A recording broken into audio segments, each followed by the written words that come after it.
আমার হুসাইন শহীদ হয়ে গেছে কারবালার ময়দানে, আমি যাইতেছি।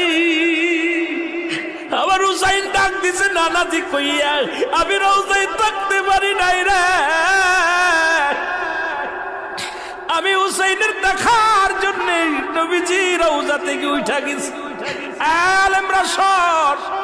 ইবনে আব্বাস বলে আমি স্বপ্নের মধ্যে দেখেছিলাম আমার রাসূল ডাক দে বলে, মক্কা মদিনার মানুষেরা রে আর ঘুমাস না, আর তোরা ঘরের মধ্যে থাকিস না।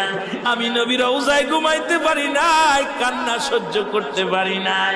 ওদিন আমিও ফাতেমার নদীও না আমি সহ্য করতে পারি।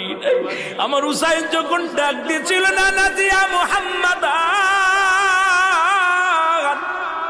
ইয়া মুহাম্মাদান কই যেদিন ডাক দিয়েছিল রে, সেদিন আমি নবী রওজা থেকে পাগলের মতো উঠে কারবালা পর্যন্ত চলে গিয়েছিলাম।